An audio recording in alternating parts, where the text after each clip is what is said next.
خواتین کی صف میں لڑکا کھڑا ہو جائے تو نماز کا حکم۔ گھر میں دوران جماعت جب مردوں کی صف پوری ہو چکی ہو اور اگر کوئی 14 سالہ لڑکا پیچھے عورتوں کی صف میں کھڑا ہو جائے تو کیا صرف اس لڑکے کی نماز خراب ہوگی یا سب کی نماز خراب ہوگی؟ زبیر صاحب راولپنڈی سے۔ جب مرد اور عورتیں ایک امام کے پیچھے نماز پڑھ رہے ہوں تو جو اسی امام کے پیچھے مرد اگر کوئی اقتدا کر لے گا اور بالکل عورت کے ساتھ آ کے کھڑا ہو جائے گا یا عورت کے پیچھے بالکل اس کی سیدھ میں آ کے کھڑا ہو جائے گا تو اس مرد کی نماز فاسد ہو جائے گی۔ تو اس لیے حدیث میں آتا ہے اخروہن من حیث اخرہن اللہ، عورتوں کو پیچھے رکھو نماز میں۔ تو اسی وجہ سے خواتین کے لیے لازم ہے کہ وہ پیچھے کھڑے ہوں۔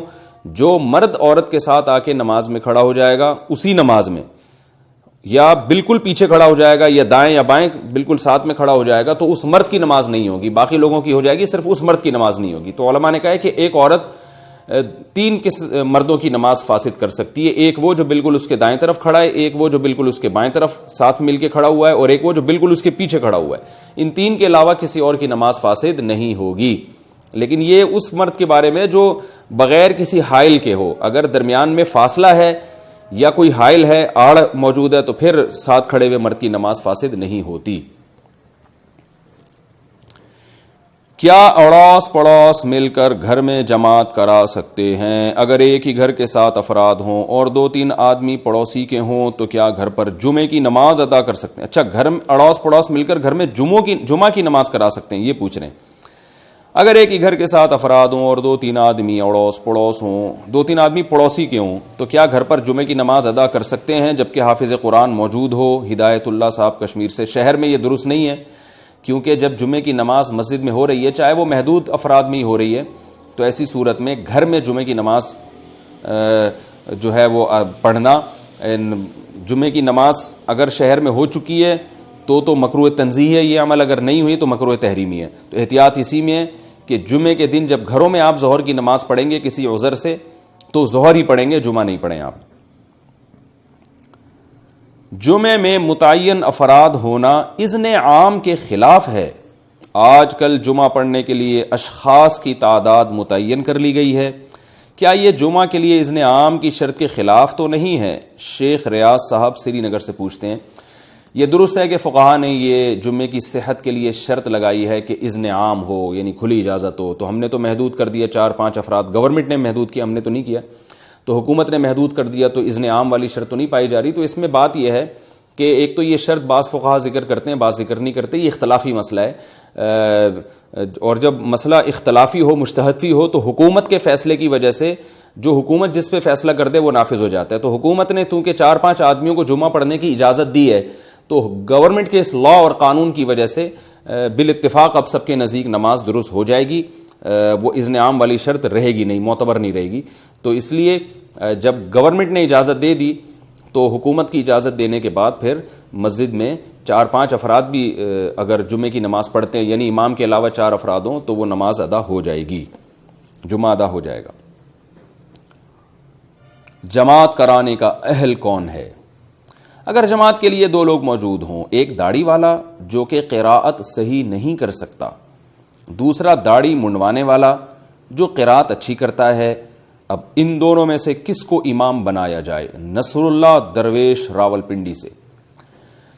بھائی اگر جو داڑھی والا ہے نا وہ واجب درجے کی بھی قراءت اگر کر سکتا ہے، اتنی کہ بس نماز ادا ہو جائے، یعنی موٹے موٹے حروف ادا کر سکتا ہو، ذال اور زا میں فرق کر سکتا ہو، سین اور ثا میں فرق کر سکتا ہو، تو اتنی واجب درجے کی قراءت اگر ادا کر سکتا ہے، بے شک زیادہ خوبصورت قراءت نہ کرے، بہت زیادہ تجوید کا ماہر نہ ہو، تو داڑھی والے ہی کو ترجیح دینی چاہیے، کیونکہ فاسق آدمی کو اپنے اختیار سے امام بنانا یہ جائز نہیں ہے، مکروہ ہے۔ اگرچہ فاسق کے پیچھے نماز ادا ہو جاتی ہے لیکن اپنے اختیار سے اس کو امام بنانا یہ درست نہیں ہے۔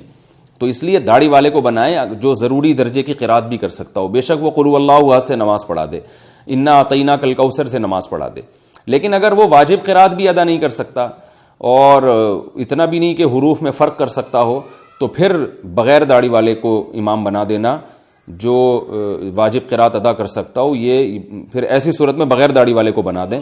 داڑھی والے کو چاہیے کہ اس کے پیچھے نماز پڑھے، کیونکہ وہ پھر فرض قراءت ہی ادا نہیں کر پا رہا ہے جو داڑھی والا ہے۔ قرض پر زکوٰۃ کی ادائیگی کا حکم. کیا قرض پر زکوٰۃ دینی ہوگی جبکہ پتہ ہی نہ ہو کہ قرض کب واپس ہوگا؟ اگر 20 سال بعد قرض واپس ہو تو کیا 20 سال کی اکٹھے زکوٰۃ دینی ہوگی؟ طاہر انصاری فرانس سے. بھائی جب آپ نے کسی کو قرض دیا تو آپ کو ہر وقت اختیار ہے قرض لینے کا، اگرچہ آپ نے اس کو مہلت دی ہو کہ میں 10 سال بعد لوں گا، 1 سال بعد لوں گا، لیکن یہ شرط شریعت میں کالعدم ہے. میں نے کسی کو قرض دیا اور میں نے کہا کہ 1 سال بعد پیسے واپس لوں گا، تو یہ شرط شریعت میں کالعدم ہے. میں کل بھی واپس لے سکتا ہوں کیونکہ میری رقم ہے، جب چاہوں میں واپس لوں. تو آپ کو بھی اختیار ہے، جب چاہیں آپ واپس لیں. تو اگر آپ کو یہ جب آپ نے پیسے دیے تھے آپ کو یہ امید ہے کہ میں جب مانگوں گا رقم واپس مل جائے گی، آج نہیں یا کل مل جائے گی، پرسوں مل جائے گی یا 2 سال کے بعد مل جائے گی، بہرحال جس رقم کے واپس ملنے کی امید ہو، غالب گمان ہو، تو اس رقم پہ آپ کو زکوٰۃ دینی پڑے گی، ہر سال زکوٰۃ دینی پڑے گی. اور اگر جس رقم پر کہ واپسی کی آپ کو امید ہی نہ ہو تو اس پہ آپ کو زکوٰۃ واجب رہتی نہیں ہے. آپ کو امید نہیں تھی کہ یہ دے گا مجھے، لیکن اتفاق سے اس نے 20 سال کے بعد دے دی وہ رقم واپس، تو اب اس میں علماء کے دونوں قول ہیں. بعض علماء یہ کہتے ہیں کہ پچھلے 20 سالوں کی زکوٰۃ بھی آپ کو دینی پڑے گی، بعض یہ کہتے ہیں کہ نہیں، پچھلی زکوٰۃ ساقط ہو گئی. تو احتیاط اسی میں ہے کہ پچھلے 20 سالوں کی زکوٰۃ بھی دے دیں. لیکن دوسرا قول بھی ہے اور وہ اس میں آسانی ہے کہ اگر نہ بھی دیں تو انشاءاللہ گناہ نہیں ہوگا. وزیر اعظم ریلیف فنڈ میں زکوٰۃ دے سکتے ہیں؟ کیا وزیر اعظم اور وزیر اعلیٰ کے ریلیف فنڈ میں زکوٰۃ کی رقم ادا کی جا سکتی ہے؟ اس سے انکم ٹیکس میں چھوٹ ملتی ہے. محمد عرفان بنگال انڈیا سے. بھائی مجھے نہیں پتا کہ وزیر اعظم ریلیف فنڈ میں زکوٰۃ صحیح ٹھکانے پہ جائے گی یا نہیں جائے گی. جس چیز کی مجھے تحقیق نہ ہو میں اس پہ کیسے آپ کو گائیڈ کر سکتا ہوں. حکومت کے جو کام ہوتے ہیں ان میں جب بہت بڑا فنڈ آتا ہے تو ایسا بھی ہوا ہے ماضی میں کہ وہ حکومتی اہلکار کھا گئے، بہت بڑی رقم کھا گئے، کچھ غریبوں میں دے دی اور زیادہ تر کھا گئے. اور ایسا بھی ہوا ہے کہ دی ہے، ہوا ہوگا یقیناً ماضی میں ایسا بھی.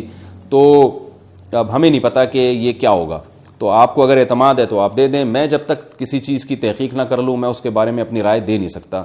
تو مجھے نہیں پتا کہ حکومت نے اس میں جو ہے نا اس کام کو فیئر رکھنے کے لیے اور واقعی مستحقین تک رقم پہنچے اور اس میں ذرا بھی دھاندلی نہ ہو، اس کے لیے گورنمنٹ نے کیا نظام بنایا ہے. تو جب تک وہ مجھے علم نہیں ہوگا تو میں اس کے بارے میں اپنی رائے دے نہیں سکتا. تو جس کو اعتماد ہے وہ دے دے، اس کی زکوٰۃ ادا ہو جائے گی. جس کو اعتماد نہیں ہے وہ خود دے. تو بہتر یہی ہے کہ آپ خود غریبوں تک پہنچائیں نا. جتنا انسان کو خود رقم پہنچانے میں اطمینان ہوتا ہے اتنا کسی اور کو دینے میں نہیں ہوتا. تو آپ یا تو اپنے علاقے کے جو صحیح عالم ہیں اگر جن پر اطمینان ہو، یاد رکھیں ہر داڑھی ٹوپی والا بھی قابل اعتماد نہیں ہوتا. بعض لوگ کیا کرتے ہیں اس قسم کے مواقع پہ نا، جب ان کو پتہ ہوتا ہے کہ لوگ چندہ دیں گے تو وہ داڑھی رکھ کے یا چہرے پہ نور وور لگا کے، کریمیں لگا کے، یا ویسے ہی ماتھے پہ نشان لگا کے، یا ایسے صوفیوں والے لباس میں نا گھومنا شروع کر دیتے ہیں اور چندے لے لے کے حرام خوری کا ایک دروازہ کھل جاتا ہے. کروڑوں روپے کھا جاتے ہیں لوگوں کے. اور اس لیے صرف کسی کی داڑھی نہیں دیکھنی، کسی کی صرف نماز نہیں دیکھنی، کسی کے صرف حلیہ نہیں دیکھنا، کسی کی صرف لفاظی نہیں دیکھنی کہ کتنی چکنی چپڑی باتیں کر رہا ہے. تو آج کل جو ہے نا فراڈ بہت ہے دنیا میں، لوگ کیش کراتے ہیں. مجھے بہت افسوس ہوتا ہے کہ جب بھی کوئی ملک پہ ایسے حالات آتے ہیں، الحمدللہ لوگوں میں ایک جذبہ ہے، لیکن اس جذبے کو بعض لوگ بہت ناجائز کیش کراتے ہیں اور حرام خوری کا ایک دروازہ کھل جاتا ہے. تو ایسے پھینکے نہیں اپنی صدقات و خیرات کو. اگر آپ کو حکومت پہ اعتماد ہے تو آپ حکومت کو دیں، اور بہتر یہی ہے کہ خود جا کے سروے کریں یا کسی ایسے عالم پر جو آپ جس کو جانتے ہوں ذاتی طور پر، جن سے مالی لین دین آپ ذرا محلے میں کر کے دیکھیں، آپ ان سے جس پر اعتماد ہو، تو پھر آپ ان کے ذریعے غربا اور مساکین کو رقمیں پہنچائیں، ان کو راشن تقسیم کریں. الحمدللہ مساجد کے ائمہ، بہت سے مسجدوں کے امام حضرات یہ کام کر رہے ہیں. تو مسجدوں کے ذریعے کام کرانے میں فائدہ یہ بھی ہوتا ہے کہ عوام کا مسجد سے بھی ایک رشتہ جڑ جاتا ہے کہ بھئی دیکھو مسجد اپنا کردار ادا کر رہی ہے، مسجد سے لوگوں کو فائدہ ہو رہا ہے. تو مسجد سے صرف فتوی بازی نہیں ہو رہی بلکہ جو ہے نا ہماری خیرخواہی کا بھی کام ہو رہا ہے. تو اس لیے اس موقع پر وہ علماء جو مساجد کے ائمہ ہیں ان کی میں سمجھتا ہوں زیادہ ذمہ داری ہے کہ وہ یہ کام کریں تاکہ لوگ ادھر ادھر جانے سے بچیں. اور ان کے روابط بھی ہوتے ہیں، ان کے لنک بھی ہوتے ہیں، تو ان کو زیادہ پتہ بھی ہوتا ہے کہ کون زیادہ مستحق ہے. تو بہت سوچ سمجھ کے جو ہے نا اپنی راشن اور اپنی خوراک کو تقسیم کریں. سب سے بہتر تو خود سروے کریں، غریبوں کو خود تلاش کریں جا کے علاقوں میں، کیونکہ غریبوں میں بھی بڑے فراڈی ہو گئے ہیں آج کل. میں نے بتایا کہ جب کوئی اس طرح کی وبا پھیلتی ہے، جیسے آج کل یہ وائرس پھیلا ہوا ہے، اللہ ہم سب کو اس سے بچائے، تو اس میں جہاں بہت سے فراڈی لوگ چندہ کرنا شروع کر دیتے ہیں، تو اسی طرح یاد رکھیں بہت سے آرٹیفیشل غریب بھی مارکیٹ میں آ جاتے ہیں. ان کو پتہ ہے کہ لوگوں کی سخاوت آج کل جوش مار رہی ہے، تو وہ چندے اکٹھے کرنا شروع کرتے ہیں. ان کے گھر میں ایسے فاقے نہیں ہوتے، ایسے پھٹے پرانے کپڑے پہن لیں گے اور گلی محلوں میں کھڑے ہو جائیں گے اور ہائے ہائے رونا پیٹنا شروع کر دیں گے. تو بڑی احتیاط کی بات ہے، لوگوں کی بڑی رقمیں نکلتی ہیں اور ہماری قوم میں اللہ نے بڑا جذبہ رکھا ہے خرچ کرنے کا، لیکن یہ سارا جذبہ ضائع ہو جاتا ہے مینجمنٹ نہ ہونے کی وجہ سے اور بغیر تحقیق کے خرچ کرنے کی وجہ سے. تو جو یعنی آپ کے ذریعے لوگوں تک رقم پہنچا رہا ہے اس پہ بھی تھوڑا سا چھان پھٹک کر لیں، اور جو رقم لینے والے ہیں ان کی بھی تھوڑی سی تحقیق کر لیں. اس کے بعد آپ کو جہاں اچھا لگتا ہے، جہاں سمجھ میں آتا ہے، آپ وہاں دیں. اللہ تعالیٰ اس موقع پر ہم سب کو اپنی ذمہ داری پوری کرنے کی توفیق عطا فرمائے اور اپنی قوم کا ساتھ دینے کی توفیق عطا فرمائے. جو خاص طور پر جو لاک ڈاؤن کی وجہ سے غریب لوگ گھروں میں محصور ہو کے رہ گئے ہیں، تو ہم نے اس موقع پر ان کا بہت زیادہ خیال رکھنا ہے، ہاتھ پہ ہاتھ رکھ کے نہیں بیٹھنا، اور مواخات قائم کرنی ہے اور وہ مثال قائم کرنی ہے جو صحابہ کرام نے اس قائم کی تھی. یقیناً ہم اس مقام تک نہیں پہنچ سکتے، لیکن کچھ تو ہم نے کچھ قربانی دینی ہے. انتہائی افسوس کے ساتھ کہنا پڑتا ہے، اللہ نے تو ہمیں حکم دیا وَيُطْعِمُونَ الطَّعَامَ عَلَىٰ حُبِّهِ مِسْكِينًا وَيَتِيمًا وَأَسِيرًا، کہ ایمان والے لوگ جو ہیں وہ مصیبت میں غریبوں کے مسکینوں کے کام آتے ہیں. اللہ تو ہمیں یہ ترغیب دے رہا ہے، اور ہم بعض تاجروں کو دیکھ رہے ہیں کہ بجائے کام آنے کے اور ان چیزوں سے ناجائز فائدہ اٹھا رہے ہیں. ذخیرہ اندوزی شروع کر دی انہوں نے، ماس اسٹاک کرنا شروع کر دیے، سینیٹائزر کی بوتلیں اسٹاک کرنا شروع کر دی ہیں، اور بعض لوگوں نے کمبختوں نے آٹے کو ذخیرہ کرنا شروع کر دیا. تو خدا کے بندو اللہ کے عذاب سے ڈرو، یہ رزق اللہ کے ہاتھ میں ہے، جس کو چاہتا ہے دیتا ہے. یرزق من یشاء یبسط الرزق لمن یشاء ویقبض لمن یشاء. اللہ فرماتے ہیں جس کو چاہتا ہوں کشادہ رزق دیتا ہوں، جس کے چاہتا ہوں رزق روک لیتا ہوں. اگر آپ ان حالات میں ذخیرہ اندوزی کرو گے تو نبی صلی اللہ علیہ وسلم کی لعنت کے مستحق بھی ہوں گے، جو آپ نے وعیدیں ارشاد فرمائی ہے ذخیرہ اندوزی کرنے والے پر. اور آپ نے فرمایا جو ذخیرہ اندوزی کرتا ہے، جو جالب ہے، جو مال کھینچتا ہے، بس سب کچھ میری جیب میں آ جائے، تو اللہ تعالیٰ اس کے مال کو تلف کر دیتے ہیں. یہ بددعا دی ہے نبی صلی اللہ علیہ وسلم نے.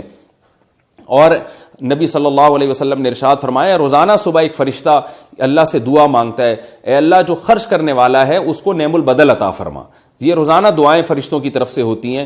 تو اس موقع پر اگر آپ خرچ کریں گے، ذخیرہ اندوزی نہیں کریں گے، اللہ آپ کے رزق میں برکت دے گا. اور اگر آپ نے مال کو گھسیٹنا شروع کر دیا، ذخیرہ اندوزی شروع کر دی کسی بھی عنوان سے، تو آپ کا مال کی برکت برباد ہو جائے گی، خراب ہو جائے گی برکت اس کی، تباہ ہو جائیں گے آپ. تو اللہ تعالی ہمیں اپنی ذمہ داری پوری کرنے کی توفیق عطا فرمائے.